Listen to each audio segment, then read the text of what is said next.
Welcome to The Summit, a podcast focused on bringing you the knowledge and insights for industry leaders. I'm your host, Kyle Hamer, and I'm on a mission to help you exceed your potential. Welcome to Summit. Here with Steve Brown, founder of ROI Online and author of The Golden Toilet. And we're gonna have a little chat today about marketing, the good, the bad, the ugly, and how sales really plays into all that. Welcome to the conversation, or welcome to the show today. How are you doing, Steve? I'm really honored to be here, Kyle. I'm looking forward to this. I love talking to folks that have been hanging out in my industry. It makes the conversations even better. Well, I tell you what, I'm an accidental marketer. Probably much like you, a sales guy turned marketer, but it would be awesome for our audiences to get to know a little bit more about you. Tell us a little bit about your background and how you got started with ROI Online. Yeah, so I found myself pigeonholed into a sales position.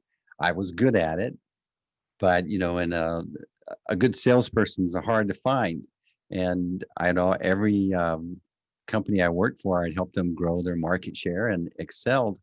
And over time, I realized that this website thing was coming into play, and I would take it upon myself, take the initiative to go over to the web design firm and get them to upgrade it. And I was seeing it as a tool to facilitate the sales process. So while I'm doing this, I was hitting my quotas, and then I would just go over and hang out and learn. And I was just like that. But what I realized was, and that was back in the day of cold calls. So for the folks listening who hasn't done cold calls, cold calling sales is like watching a football game, and everybody knows that it's a quarterback sneak on one every single play of the game. Okay, and you just did that all day long. And so you run 10 plays, you might make 1 yard, and you do 10 cold calls, you might make one sale. But that's just the way you had to be. So you started, not only did you have to work on your frequency of sales calls, but you had to work on your competency. But I realized that the folks that would go to our website, fill out a form, oh my gosh, they wanted to talk about what we did. It wasn't like, this is what it's like. I'm going to barge in, interrupt you. You're going to have to put down your fire hose, take off your fire hat, and sit down and help me make my quota, whether it's best for you or not, right?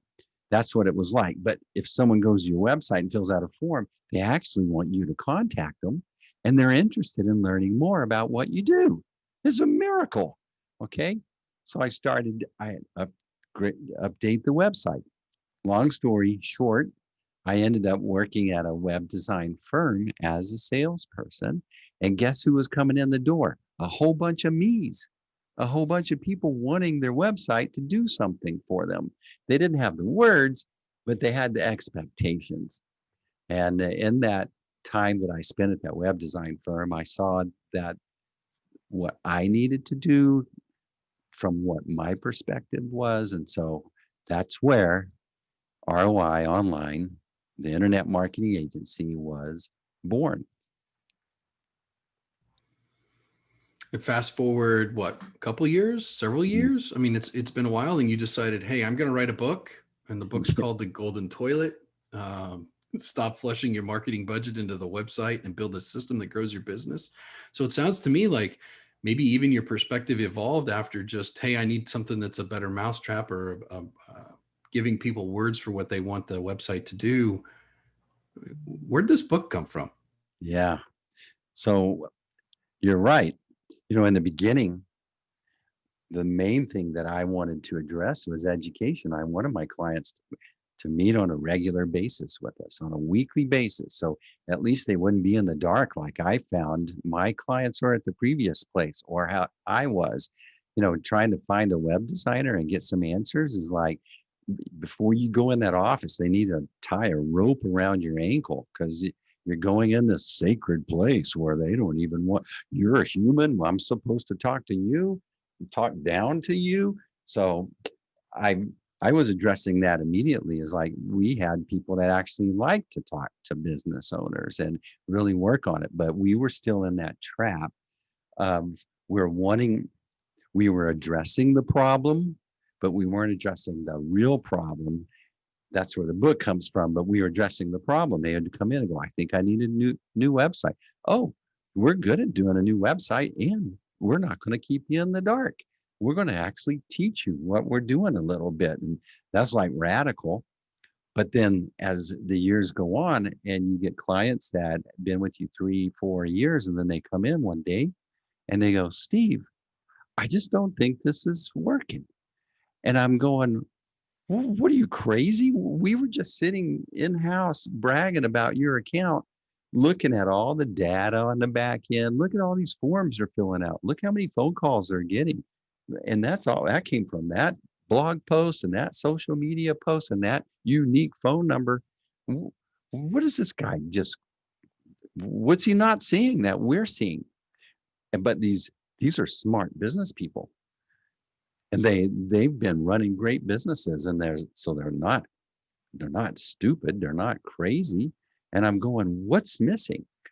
In a couple of cases, I figured out we were being measured on attrition. We were putting all our efforts in, as we talked about in the beginning of the engagement, on acquisition. But we're dumping all these leads on the desk, and the people are coming in and moving them out of the way. What's this crap? We got work to do, right? And I assumed they had a great sales process, but they didn't. And I'm going, all right, well, what part do I own in this? And I realized, I need to be connecting a CRM expectation into all of this. Long story short, I just recognized after hundreds of conversations with business owners that there was this common theme. Even though they said it in different words, the subtitle, like in a foreign movie, a foreign language movie where you get the English subtitles, but they don't match the lips that are moving on the movie, right? Where you could put these people in there, and even though they're speaking English and they're saying, I need marketing and branding and sales, which to most people like the same thing, right? And we would go, oh yeah, we do that. But I realized what they were really saying is, hey, I'm realizing I need to invest in this asset, and I need to have an expectation that's going to grow the value of my business. But I don't know what the heck to ask for. And I'm hoping I can trust you. And what I was realizing was, the real problem here is we need to make sure that all the fundamentals are clear to them when we were assuming the fundamentals were clear to them. Okay. Hey, Steve, I need to get some clear messaging. Okay, you got it. Clear messaging coming up. Well, that didn't help anything. Or later on, they come back. We need to update our messaging. Okay. So I need to get some emails going out. Okay. Or social media. Realize we go, look, this is what I've been missing. And I realize I'm only going to get to tell someone one time a day during a sales call or something. I need to write this down so that a lot of people can avoid all the frustration, the train wreck, the wasted money, just all the common experiences that go with trying to get your website upgraded and somehow help your business. I wanted to write this book so that the business owner could go, oh my gosh, I got the words. Now I know what to say to the web team or the marketing agency. Now I know what to expect. Here's a diagram. I want this. Then the marketing agency is going to go, oh my gosh, we got a translation so that now when we say marketing, we're seeing marketing. When we say branding, we're seeing branding. When we see strategic campaigns, we're talking about the same thing instead of we thought we were talking about the same. It's like that time with your wife. Baby, I got the tickets. I got the tickets. The tickets to where? To Disneyland. Don't you remember? We're going to Disneyland. And she goes, I never said I want to go to Disneyland.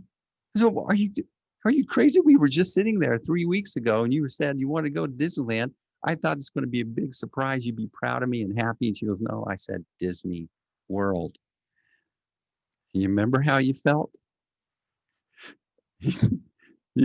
That's what it felt like when he said, Steve, I just don't think this is working. And I think that's all too true for a lot of agency and marketing owners. And I think the interesting nuance here is that when you're really good at sales, you become good at active listening, Mm-hmm. right? And a lot of no disrespect to the good agencies or the great marketers out there, but if you're going to be great at your job, you have to be really good at active listening and understanding what somebody means, not what they say. Yeah. Serious.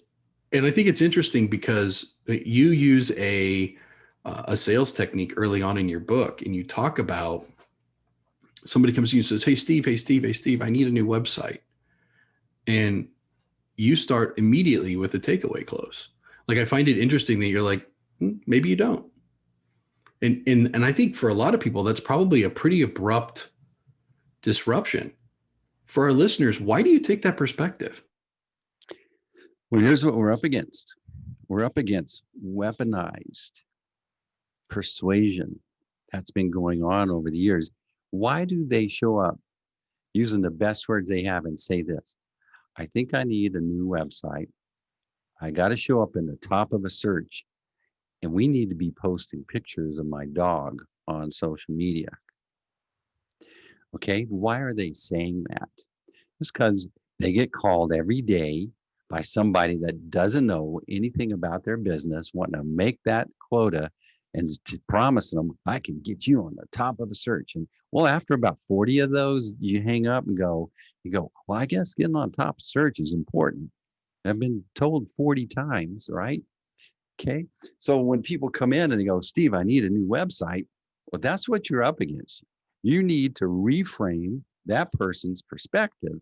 And even though you tell them, well, actually, this and this, you have to tell, you've heard that thing where you need to tell somebody 7 times before they really hear it.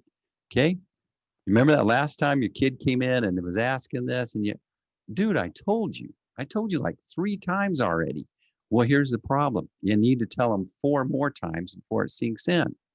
Well, we don't have 7 times to tell them in a 45-minute sales call where they get to talk about 30 of those minutes, right? So here's what you do. You've got to get the brain, you got to, I call it stop the brain and introduce a reframe. And it needs to be a little absurd. It needs to be iconic and memorable. And that comes from story, but it's like, look, your website is just a toilet. You wouldn't work in an office if it didn't have a toilet. You wouldn't buy a house if it didn't have a toilet. But when people come over, where do you guys hang out? In the kitchen, around the dining table, maybe out by the pool or the fireplace, whatever. And they don't walk out and go, oh my gosh, the toilet's not going to be a part of that conversation unless you didn't have one. But everybody comes in and all the focus is on the toilet. But it's just one piece of a comprehensive system that makes the house. You still need, what about the air conditioning system? What about electricity?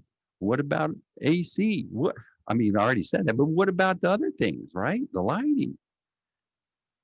And that's what people get focused and hung up on this website thing as some little thing they get, all right, let's check that task list off. Now we can get back to doing real business. But it's not true. You have to consider these other things. I think you start to introduce something there that I think a lot of business owners and even marketers, like, I think we cognitively understand, Yes. but we don't necessarily take the steps to create the system, right? The hopper system, something to feed the sales mechanism. I mean, you talked about early on being judged on attrition, and all you were doing was building this acquisition model. Well, those are 2 different motions, right? Yes. It just takes 2 different techniques, 2 different frames of thought. Yeah. For business owners out there, though, isn't marketing and sales being intertwined together, especially if you're not doing this every day and having this conversation every day, isn't this as a new way of thinking? There's these trends that are happening. That's a great question, and I love that question. I do want to say, you innately, as a business owner, you innately know you have a hiring system, you have a payment system, you have an invoicing system, you have a, you know, service delivery system, right? So why it would make sense that you would look at it in this way.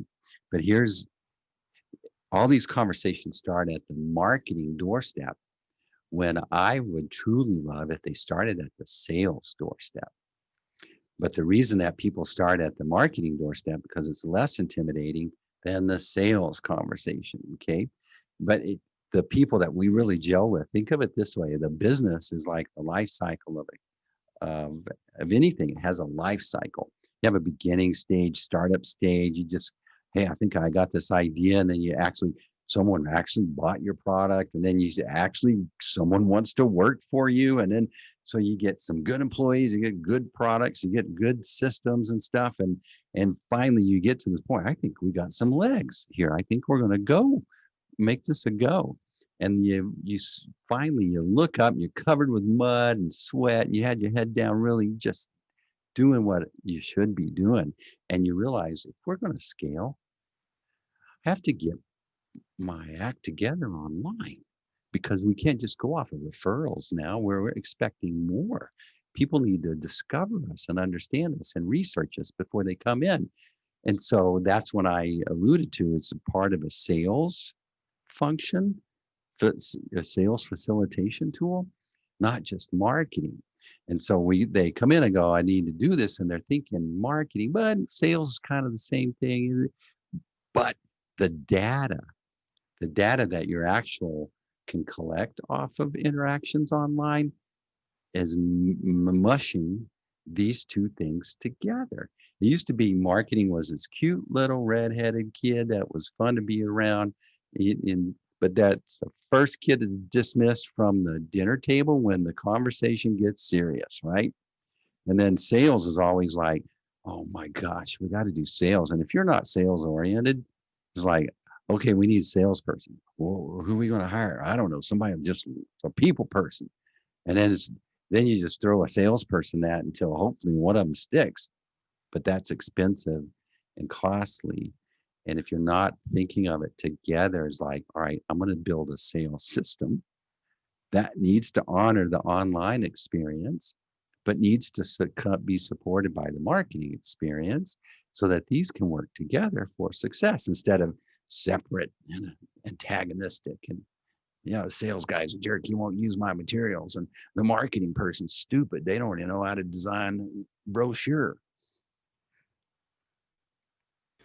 Well, look, I think my personal journey started early on in my career, where if I didn't generate my own leads, I didn't eat. Meaning, right, because there was no food on the table.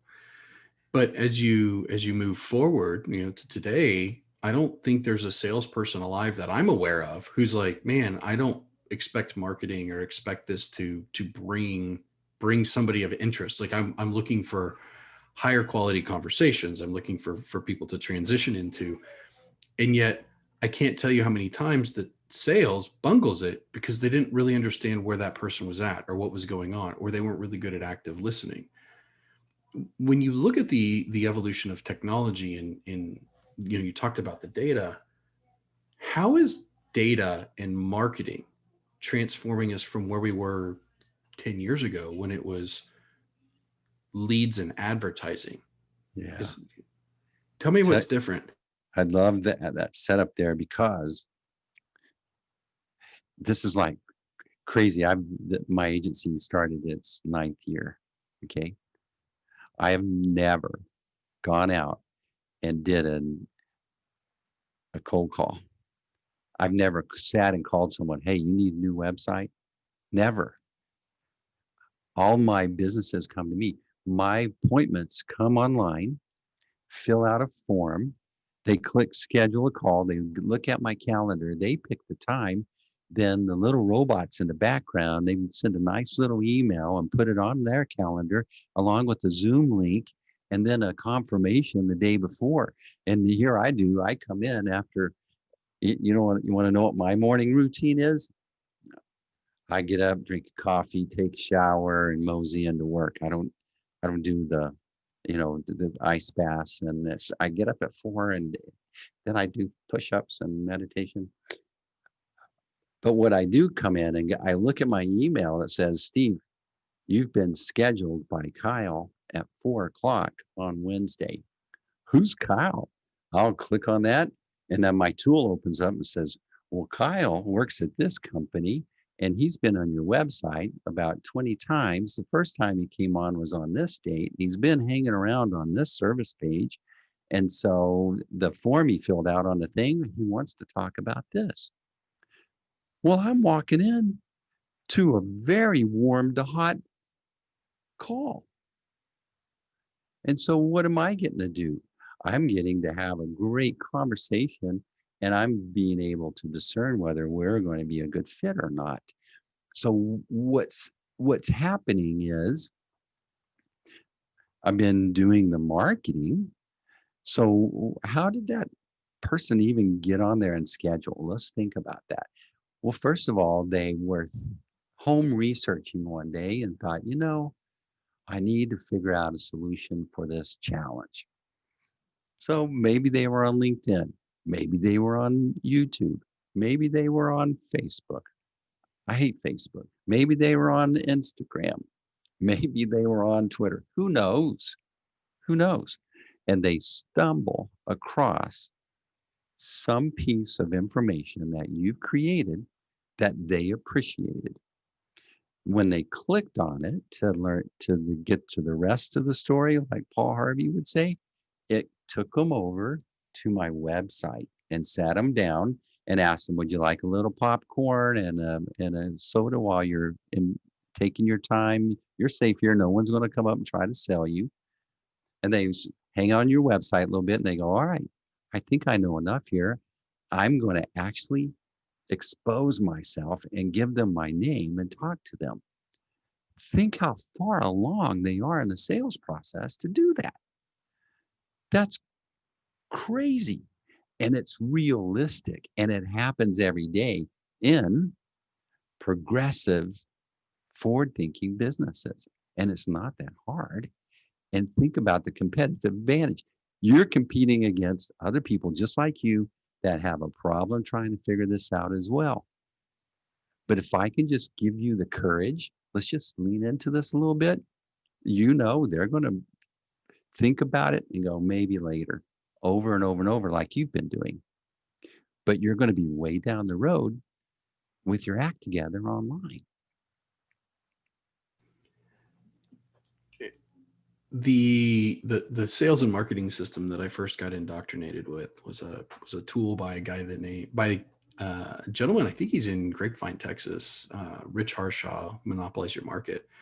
And he talked about building a sales hopper. And the thing that he said that's always stuck with me is if marketing is doing its job,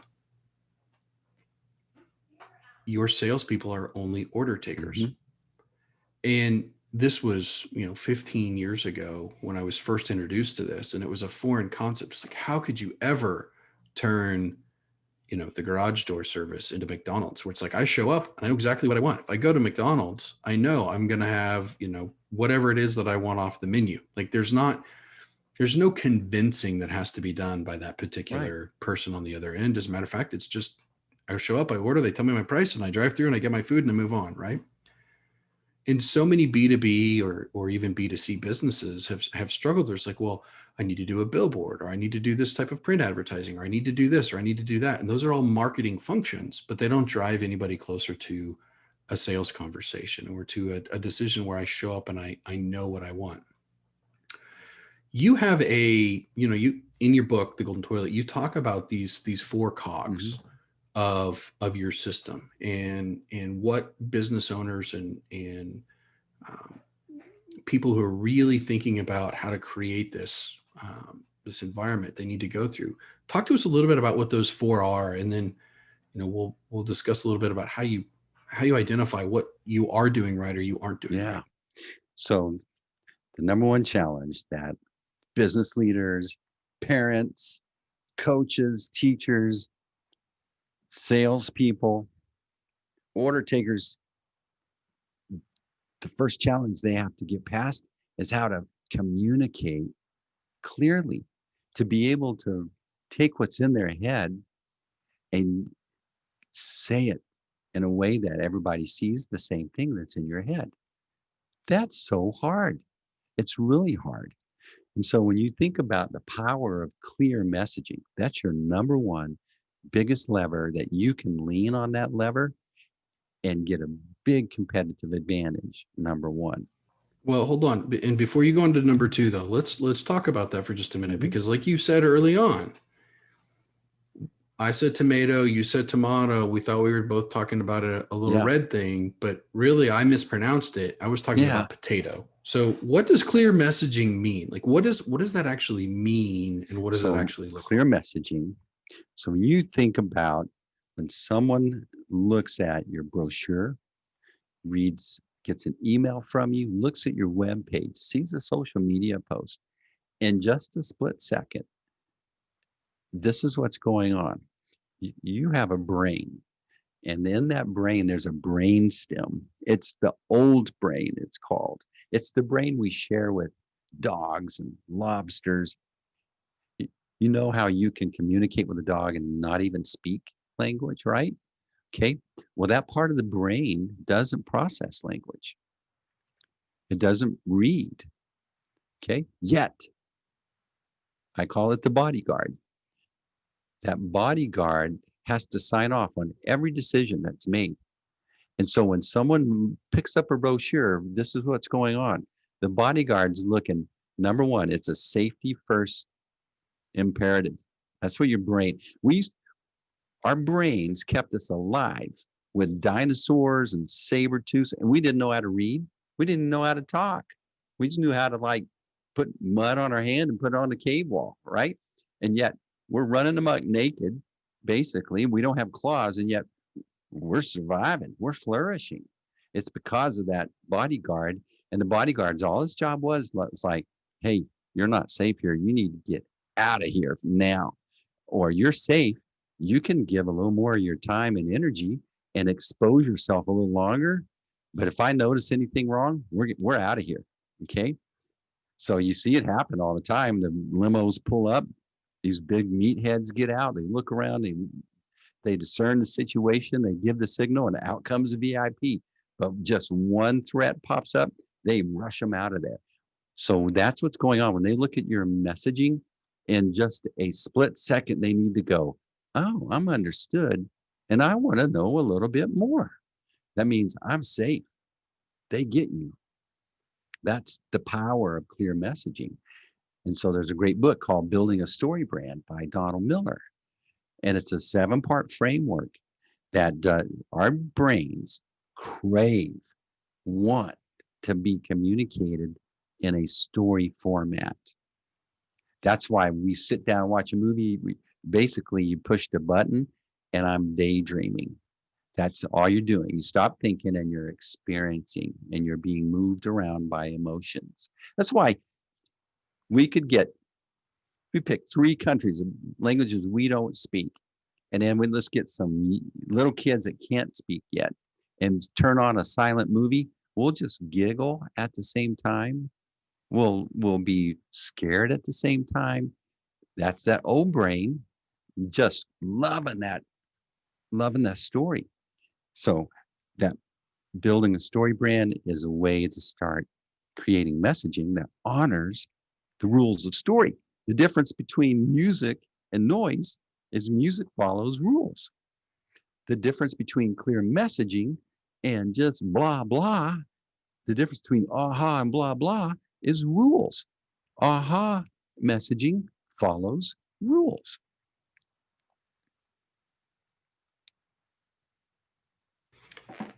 And then, okay, so I'm following the rules, but that's just step one. Yes. In your gears, right? That leads us into what? I mean, okay, so I got great messaging. Now So what? it's got to live somewhere, doesn't it? And it used to be, if we go back 30, let's go back 40 years, your grandparents, what messaging was like when they walked in, said, hey, Kyle, How are you doing today? Today you picking up the chicken livers? Yeah, and hey, I got some really nice pork butt over here, by the way. That's was the clear messaging of the day. It's like, Kyle, glad you're here, appreciate you, but I had to live somewhere. Nowadays, it has to live in a virtual version. Who would have thought we couldn't go walk around the shop, walk around where all the couches are and sit in them, shake hands, tell the tell the salesperson, I'm just looking. Whoever thought that we couldn't go sit in a conference room? It's really highlighted the need that you have to have a virtual representation of your physical experience. There has to be a virtual experience that delivers that messaging. I call it marketing automation. We don't want to get deep in the weeds right now, but the easy thing to know is that it needs to live somewhere. It's a website, but it also needs some robots helping it to deliver a human experience, right? So it's called marketing automation. We're a little bit familiar with it because of Mail Monkey and constant contact, constant attack, but marketing automation is how you start baking that messaging in. The next piece, you go, you investigate. People have changed the way that they research and buy and live. So you go online and research. So that you'll stumble into things and start to go, I like that. I want to learn more. You're in the marketing automation realm.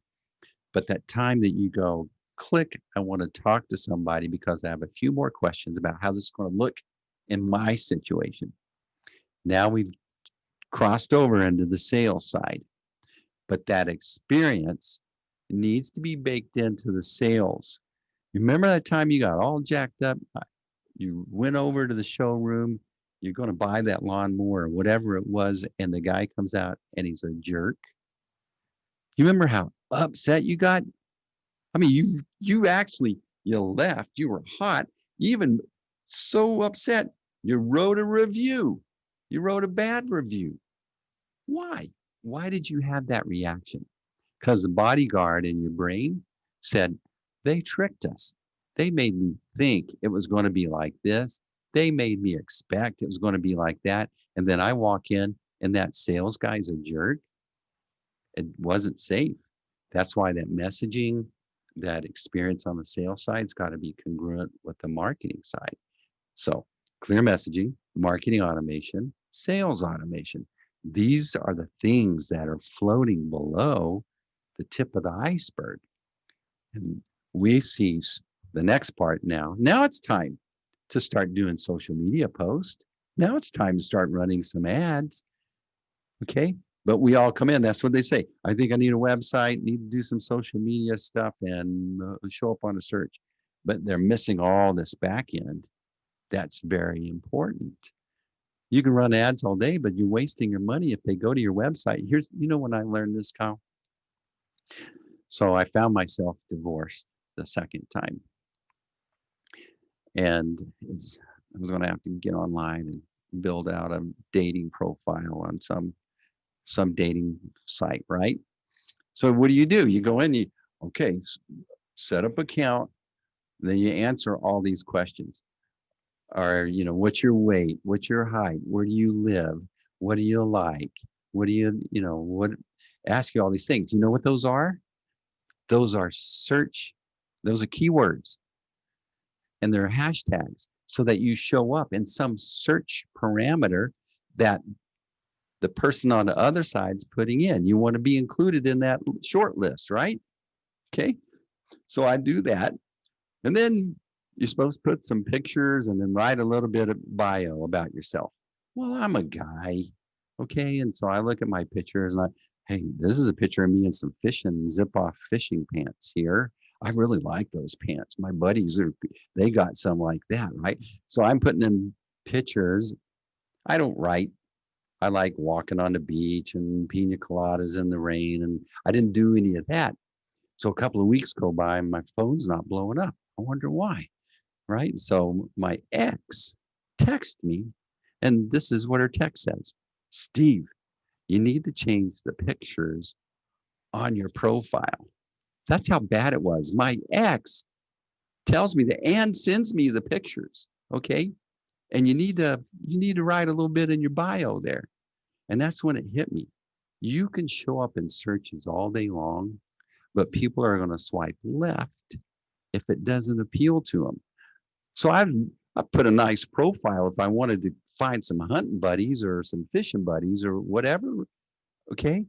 So I had my search parameters all in, but I didn't have any good messaging. I wasn't tailoring it to my audience. And that's the problem with most websites. And that's what really sunk into me. So now you've got your marketing automation, you've got your messaging, you're moving into your sales engagement and taking them across the line. What's the fourth component? Strategic campaigns, right? So you have What to, does that mean? that's a great question. I'm glad you asked, Kyle. So first of all, it's doing something that's not tactical, but strategic. Everybody gets that. I think I need a billboard or I ought to put a yellow page ad back when that was legitimate, right? And so why do you want to do this? So if somebody walks by, they go, oh, I didn't know that. What's that phone number? I'm going to call them. Okay. But you need to do it with some strategy. So a strategic campaign means this. We've all experienced many of these successfully. And in my book, I talk about one because I didn't realize that I had done it till later when I was thinking about it. Okay. That's how good it was. But I was sitting there. So Carly, my partner, my significant other, she's worried about the dryer catching on fire and wants me to clean out the lint. And I'm looking in there, it looks clean. But I know there's this thing in the back that goes into the wall. And so there's this fire. And I don't like, I know you've done it. You pulled out the dryer in the small little utility room and you get back there and then you got to go to Home Depot once and then you come back and you got the wrong one. You got to do it again. I just wasn't, that's the way it works for me. I don't have the right tools and I break stuff. So I'm sitting there and I'm putting it off. And so I'm looking on Instagram one day and all of a sudden I see this lady's hand with this anteater head thing. She puts it on a vacuum cleaner handle, sticks it right into the hole on the dryer. And then the next thing I see is all this lint coming into the clear vacuum canister. All that lint was sucked out of there. And then there's the fire stats that are going past. And I'm sitting there and then I go, it says buy now. I click on it. And not only does it take me to the purchase page, it's on sale. So it wasn't $29.95, it was $19.95 or something. And then I clicked purchase.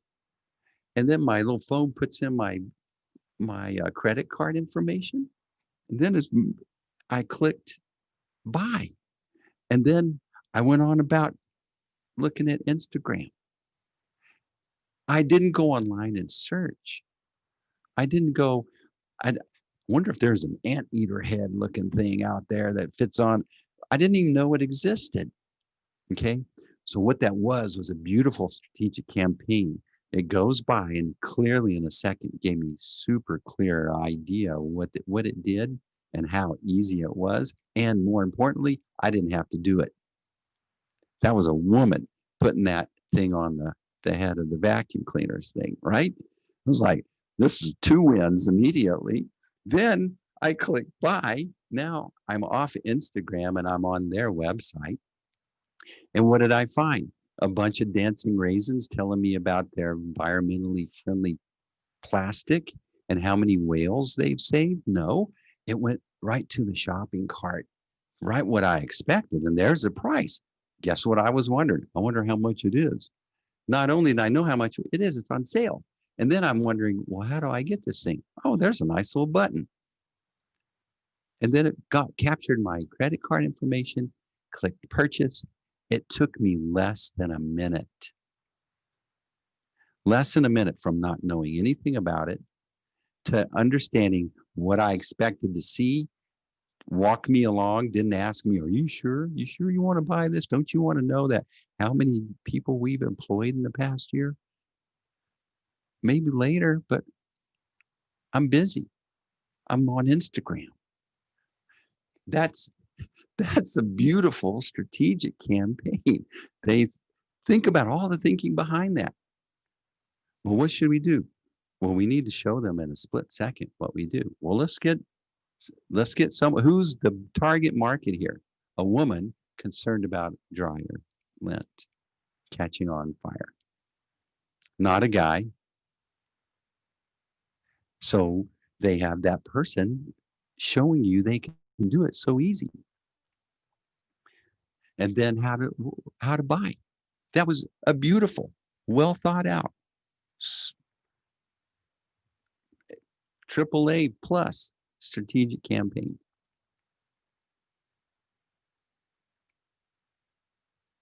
You're muted. I don't know why I was muted. They say that uh,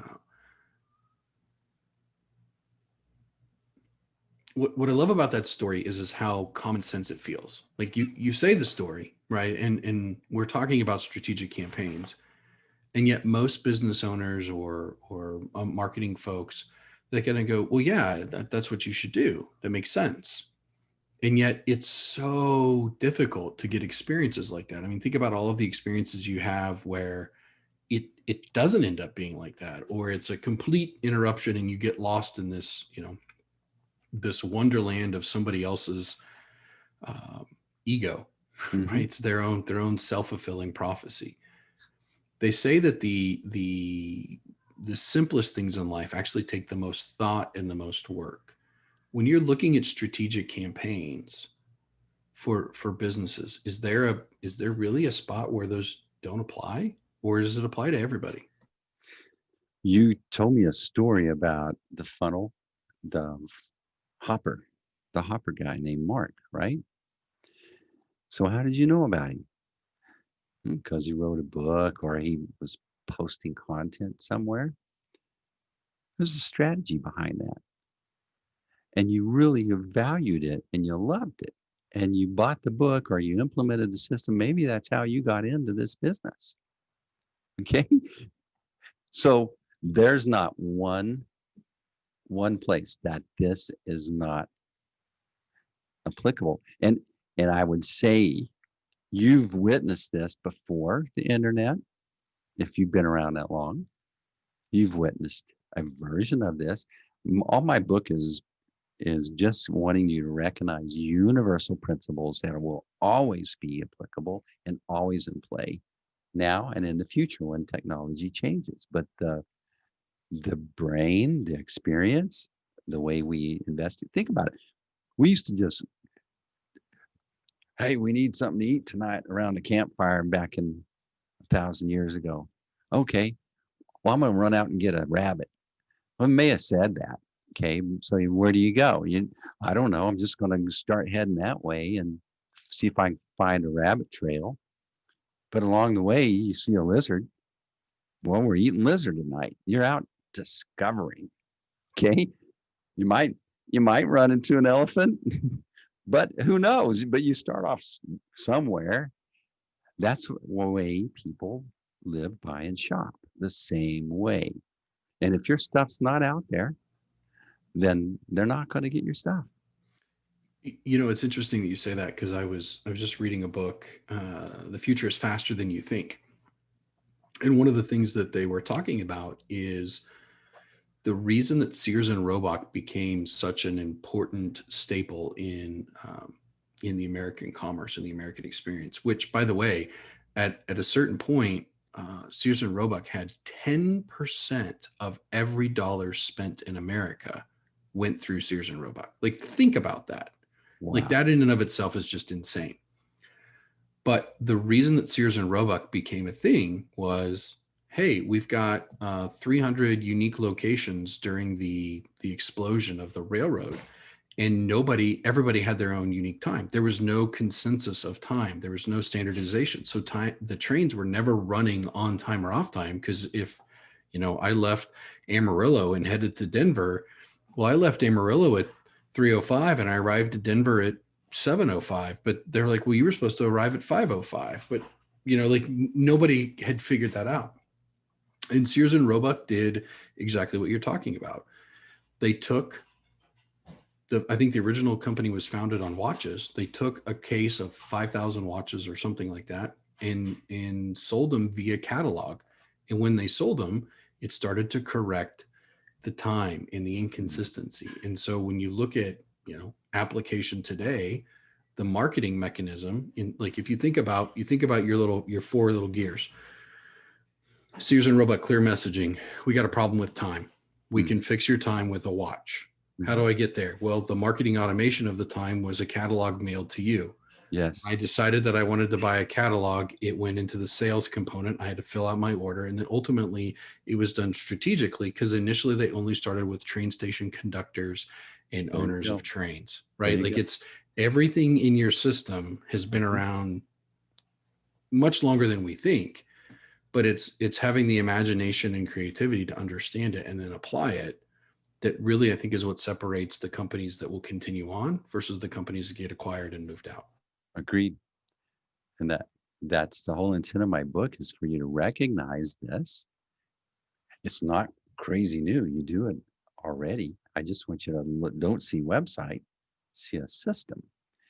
And if I can get you to do that, I just saved you a year or two of pain and frustration and wasted time and money and many conversations with your spouse going, I hate this. I never should have done this. Well, we've chatted for quite a while today. I really, really appreciate your generosity and sharing, some of your perspective and educating those that are listening. Steve, if somebody wants to get in touch with you or has questions about your system, your book, or otherwise, give us the 30-second commercial. Yeah. So you can go to roionline.com. It's called it ROI Online because I wanted to convey that I understand you and get you that you want this investment to move the needle somehow. My book, you're going to have to write this down. It's hard to remember. The Golden Toilet. Stop flushing your marketing budget into your website and build a system that grows your business. You can get it at Amazon. You can get it on Audible. It's available on Kindle. And then you can hear me interview all these great and interesting guests on the ROI Online podcast as well. Yeah, that's probably, and then LinkedIn. Steve Brown is such a distinct name. I have to put ROI Online after it so that you can find me on LinkedIn. So Steve Brown, ROI Online. Yeah, reach out. If you need some resources, I'll point you in the right direction. And if you need some help, we got a little Quick Start Academy. If you want us to teach you how we do it for others, get your marketing director, sign up. I can get you guys on the same page. You're going to work with a content person. You're going to work with a technology person, strategy person. It's a great thing. We call it the ROI Quick Start Academy. That's great. Well, we really appreciate you being here and sharing today, and look forward to folks tuning in next week for the next Summit podcast. Thanks, Steve, for being here, and was just really, really been great. Great questions. You're a great host. Thanks, Kyle.